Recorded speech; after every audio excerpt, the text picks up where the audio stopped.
नमस्कार, खबर 5 बजे देख रहे हैं आप और मैं हूं आपके साथ आशीष पांडे। बुलेटिन की शुरुआत करते हैं बड़ी खबर से। फतेहपुर में धर्मांतरण के खेल में बड़ा खुलासा हुआ है। यूएस के एक संगठन पर टेरर फंडिंग का शक है। अब एटीएस पूरे मामले की जांच करेगी। 15 अप्रैल को चर्च के भीतर धर्मांतरण का खेल हुआ था। पुलिस ने 14 लोगों को गिरफ्तार किया है। इस मामले में अब तक 56 लोगों के खिलाफ मुकदमा दर्ज हो चुका है। तो बड़ी खबर आपको बता रहे हैं, 15 अप्रैल को चर्च के भीतर धर्मांतरण का खेल देखने को मिला था। यूएस के एक संगठन पर टेरर फंडिंग का शक है। अब एटीएस पूरे मामले की जांच करेगी।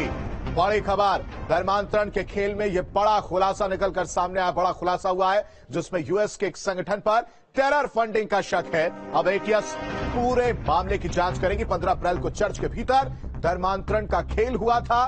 पुलिस ने 14 लोगों को गिरफ्तार पहले ही वो कर चुकी है और अब तक इस मामले में अगर बात की जाए तो 56 लोगों के खिलाफ मुकदमा दर्ज हो चुका है।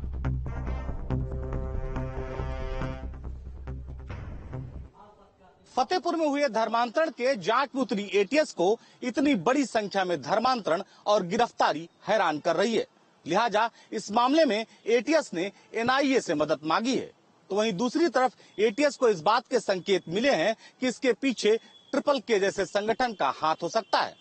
ट्रिपल के को द क्लान भी कहा जाता है, जो संयुक्त राष्ट्र अमेरिका में सक्रिय है और अपने विशेष परिधान के लिए जाना जाता है।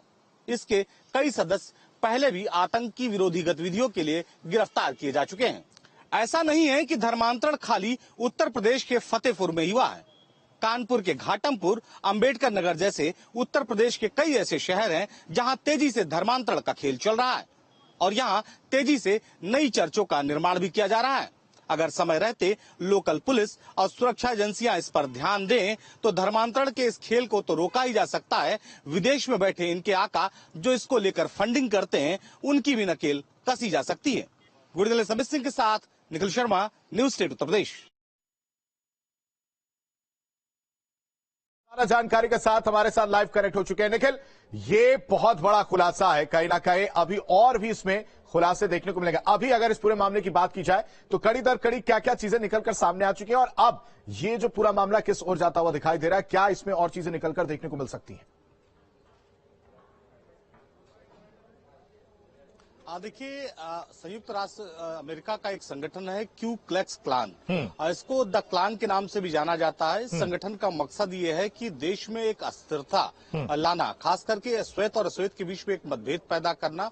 और यही वजह है कि उत्तर प्रदेश के तमाम शहरों में देखा गया है कि बहुत तेजी से जहां धर्मांतरण हो रहा है वहां यूएस से बड़ी संख्या में जो है धनराशि भेजी गई है। लिहाजा जब इस बात को एटीएस की जानकारी मिली तो एटीएस ने इस पूरे मामले को परखने की कोशिश की। बहुत सारे लोगों के खातों की डिटेल निकाली और उसमें ये साफ हो गया कि जो करोड़ों रुपए हैं वो यूएस से ट्रांजैक्शन किए गए।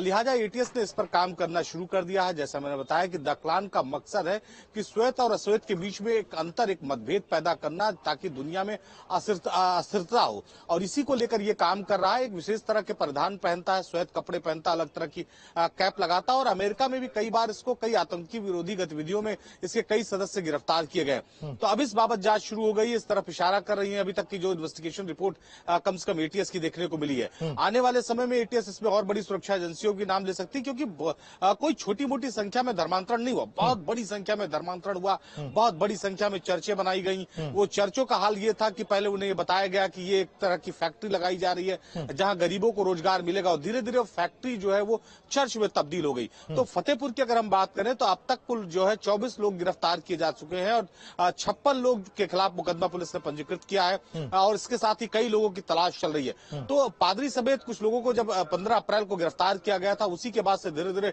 इस पूरे मामले का खुलासा हो रहा था। कुछ दिनों पहले जब पुलिस ने इस पूरे मामले में जांच शुरू की और इस बात को समझने की कोशिश की कि आखिर ये फंड कहां से आ रहा है, कहां से इतनी बड़ी चर्च खड़ी हो गई फतेहपुर जैसे एक छोटे से शहर में, तो उसके संकेत मिले कि जो पैसे का ट्रांजैक्शन हुआ वो यूएस से किया गया। लिहाजा जो पुलिस ने है उसने एटीएस से संपर्क साधा और अब इस पूरे मामले की जांच के लिए एटीएस मैदान में उतर चुकी है। एटीएस इस पूरे मामले की जांच कर रही है। एटीएस ने फतेहपुर में डेरा डाल दिया है। ये मैच फतेहपुर में ही ये नहीं हुआ धर्मांतरण का। आप देखिए कानपुर के घाटमपुर में बड़ी संख्या में लोगों का धर्मांतरण हुआ, बहुत बड़ी संख्या में चर्चें बना दी गई। अम्बेडकर नगर इसके लिए मशहूर माना जाता है। बहुत सारे ऐसे लोग तो गरीब तबके के लोग थे जिन्हें क्रिश्चियन बना दिया। और एक स्ट्रेटजी जो सबसे महत्वपूर्ण थी, ये लोग जो क्रिश्चियन बनाते थे, जो धर्मांतरण कराते थे, वो ये कहते थे कि आप महज दिल और दिमाग से आप धर्मांतरण करो, किसी कागज में आपको धर्मांतरण करने की जरूरत नहीं है, क्योंकि अगर आप कागज में धर्मांतरण करोगे तो जो सरकार की तरफ से पिछड़े वर्ग को, दलित वर्ग को जो सुविधाएं मिलती हैं, वो सुविधाएं मिलना बंद हो जाएंगी।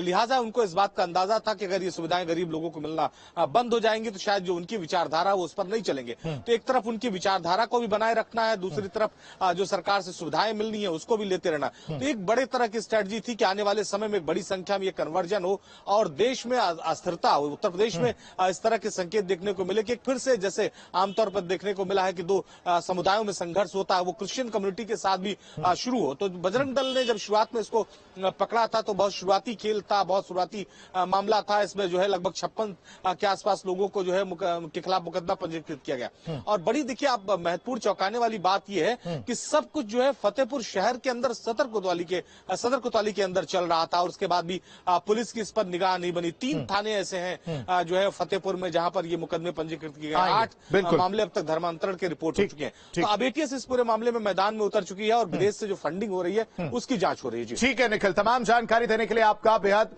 शुक्रिया। तो पुलिस ने अब तक 24 लोगों को गिरफ्तार किया। अब एटीएस पूरे मामले की जांच करेगी। विदेश से इसकी फंडिंग हो रही थी। 15 अप्रैल को चर्च के भीतर धर्मांतरण का खेल देखने को मिला था। बढ़ते आगे बलरामपुर से बड़ी खबर है जहां बेकाबू बस ने कई लोगों को टक्कर मारी और एक के बाद एक कई वाहनों से ये